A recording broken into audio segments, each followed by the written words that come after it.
You're listening to AI Prism from Seoul Economic Daily. Should I target Korea's job market right now? And which skill profile do employers actually pay for?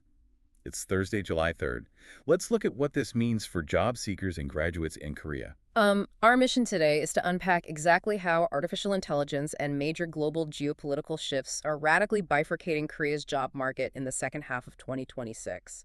If you are trying to map out your next career move, you really need to understand why certain traditional roles are vanishing overnight. Right, so jumping in, Hancom executed one complete corporate rebrand after 36 years of legacy operations. Yeah, this aggressive strategic pivot triggered an 11.52% jump in their AI revenue alone recently. Wow, so 5.2 billion won, which equals about 3.7 million US dollars, flowed directly from these new AI services during Q1 2026. Exactly, and Hancom targets the second half of 2026 for one critical beta launch of its sovereign agentic OS. Okay, so the deployment of an agentic OS shifts system control entirely to AI agents doing the actual driving today. Right, and Kookmin Bank launched one dedicated KB AI Dev Center on July 1st. And the integration of the Claude Code system, automated manual software design processes immediately, right? Yeah, I mean, this transition completely mirrors the evolution of one manual bricklayer becoming a city planner overseeing AI agents. Wait, does this software automation shift trigger one massive job market effect across the entire Korean tech sector right now? Oh, absolutely. Companies gladly pay 3 times the average salary for these advanced AI orchestrators. But this massive shift in software logic requires one equally massive upgrade in physical hardware infrastructure. For sure, HD Hyundai Electric, Hyosung, and LS Electric Project combined 2026 revenues of 17.9596 trillion won. Wow, so 12.8 billion US dollars represents the equivalent value for those 3 specific firms. Right, and the global AI data center construction boom drove a 19.6% year-on-year revenue growth projection for these bills today. Okay, HD Hyundai Electric secured one massive electrical supply contract worth 1.1212 trillion won. Yeah, and 800 million US dollars will fund that specific transformer project through 2028.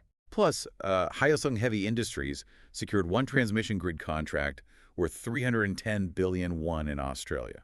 Exactly. So 221 million US dollars represents the international value of that massive Australian deal. So how does this sudden AI infrastructure boom impact heavyweights on the hashtag CoSPI index significantly today? Well, institutional portfolios absorbed millions of shares from these 3 specific infrastructure stocks this quarter. Moving on, the June 17th U.S.-Iran ceasefire MOU prompted Korean venture firms to re-enter the Middle East immediately. Yeah, but only 5.3% of 9,573 export-active Korean venture firms operate in the Middle East currently. Wow, so this incredibly low market penetration exposes one massive talent gap for scaling Korean startups. Right. The sudden opening of Gulf region markets creates one distinct advantage for bilingual international applicants today. Wait, startups actively recruit dozens of foreign graduates to navigate these complex new cross-border deals. As Korean companies rebuild entire job categories around AI, premium value is accelerating for skills in AI agent integration, sovereign AI deployment, and power infrastructure engineering rather than general software development. The Middle East reopening drastically changes the calculus for international applicants, as Korean startups scaling internationally actively need personnel who can operate across both Korean regulatory environments and Gulf region clients. If you are targeting Korea's job market in H2 2026, the data confirms the split. Routine execution roles are compressing while AI native orchestration and cross-border regulatory roles are accelerating. That's today's AI Prism Careers Edition. This episode was produced with AI assistance based on Seoul Economic Daily reporting and reviewed by a human editor. AI Prism is a Juan Afra award-winning series. We'll be back tomorrow. You've been listening to AI Prism from Seoul Economic Daily.